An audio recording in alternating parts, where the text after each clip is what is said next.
আমি এখানে মাস্ক নিয়ে আলোচনা করব। মাস্ক শব্দের অর্থ মুখোশ। আমি কিভাবে কোনো অবজেক্টকে মাস্ক করতে হয় আমি একটা অ্যানিমেশনের মাধ্যমে সেটা বোঝাবো। এখানে আমি একটা স্টেজ দেখতে পাচ্ছি। প্রথমে এই স্টেজটাকে আমি কালো করে দেই। এখান থেকে কালো করে দিলাম। এটা আমার ব্যাকগ্রাউন্ড লেয়ার, অর্থাৎ যে লেয়ারটা ব্যাকে রয়েছে। এখানে আরেকটা লেয়ার তৈরি করি।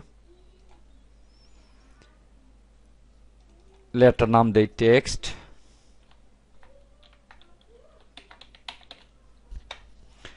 এখানে আমি একটা লেখা লিখব, ভাই ভাই মাল্টিমিডিয়া, দ্বিতীয় লেয়ারের প্রথম ফ্রেমে।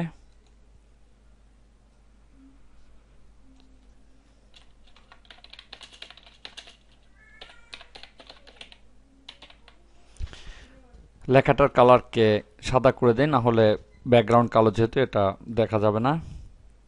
সাদা করে দিলাম। এটাকে মুভ করে মাঝে নিয়ে আসি। এবার আরেকটা লেয়ার তৈরি করি। এখানে নাম দেই মাস্ক।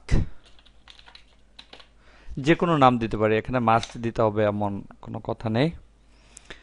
এখানে আমি একটা অ্যানিমেশন তৈরি করব এই লেয়ারের মাধ্যমে। প্রথমে এই লেয়ারের প্রথম ফ্রেমে একটা বৃত্ত আঁকবো।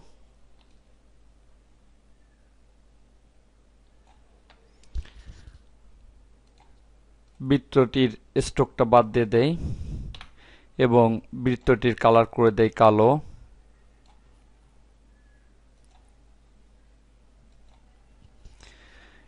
যেহেতু এটাকে আমি একটা অ্যানিমেশন তৈরি করব এ পার্শ্ব থেকে এ পার্শ্ব পর্যন্ত, তাই এটাকে অবশ্যই গ্রাফিক সিম্বলে তৈরি করে নিতে হবে।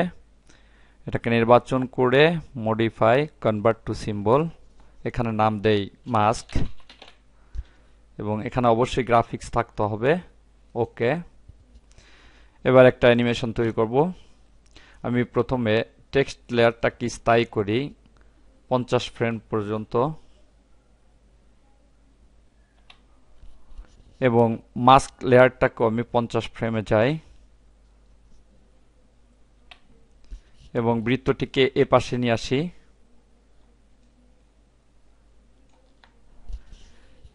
এবার এর মাঝে রাইট ক্লিক করে একটা ক্লাসিক টুইন করতে হবে, তাহলে এই বৃত্তটি লেখার উপর দিয়ে ডান থেকে বামে যাবে। এখন এই বৃত্তটিকে আমি মাস্ক করে দেব, যাতে করে বৃত্তের ভিতরে যে লেখাটা আসবে শুধু সেটা দেখা যাবে এবং পাশে যেগুলো থাকবে সেগুলো দেখা যাবে না। এটাই হচ্ছে মাস্ক, অর্থাৎ যে অবজেক্টটাকে আমি মাস্ক করব শুধু সে অংশের ভিতরে যা আছে সেটা দেখা যাবে।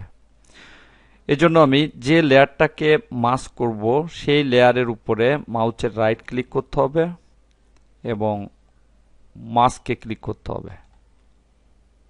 এবার এটাকে আমি অ্যানিমেশন করি।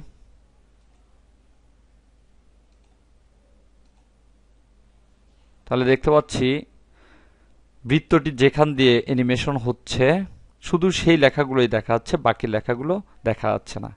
এটাই হচ্ছে মাস্ক।